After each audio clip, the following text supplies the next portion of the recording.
B0091T was sitting in a chamber with some of his brothers and sisters waiting for their next test. Eyes dropping from boredom exclaimed, "Yoog! A 5? What are we going to do? We have been waiting here for 2 hours. We wait like we are told," A5 retorted. "Don't be so hard on B0A5, said another. "Why should I? He is just a lazy nobody who needs to be entertained every 5 minutes. B0091T wanted to snap back at A5 but became interrupted when a distant voice said, "Experiments A5, B12, and A9. Please head to the assignment sector for selection."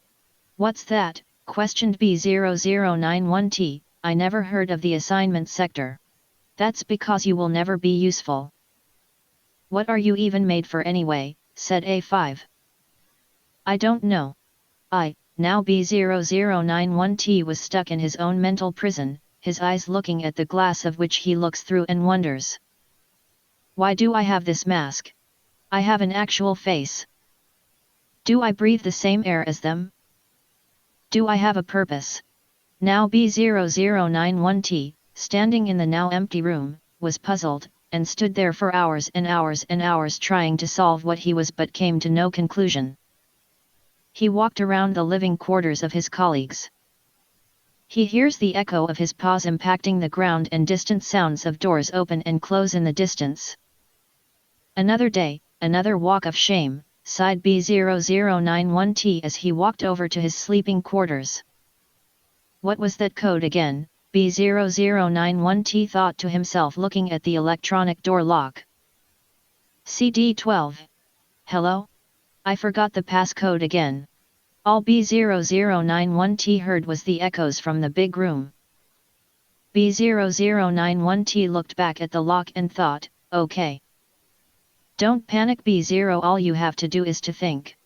B0091T looks at the lock attached to the wall with a digital blue hue and a dark grey outer playing. The screen with the touchpad seemed to occasionally glitch, but it was still partially operational. "Fine. I try to find another way in," he stated with annoyance in his person. He looked around the halls of these empty hallways of what used to be a busy sleeping quarter. He looked above him and saw a ventilation grate. "That connects to my room."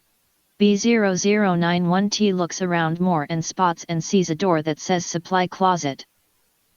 "Nice," exclaimed B0091T, "this should have something." B0091T ran over to the closet and scrounged around. After a good 10 minutes he found a strange-looking wrench with an antenna. B0091T then walks back to the ventilation grate and chucks the wrench and it doesn't make it close. "Maybe if I jump then throw it might make it." B0091T steps back then runs as fast as he can. He jumps and the world felt slower. His eyes, instead of being a determined smug look, turned into a doubtful panic as he saw the floor growing increasingly away.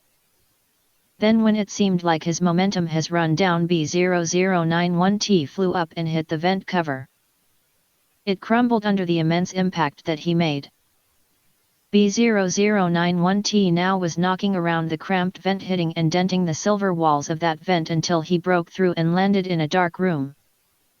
There was an ominous red hue and a steady beeping sound echoing off the walls. B0091T tried getting up and wobbled to his feet. While gaining his bearings he said to himself, "Why didn't they tell me I had thrusters? What next did they not tell me?" His eyes started to adjust to the darks and reds of the room and saw vertical tubes that housed creatures. One had purple armor and dark brown fur.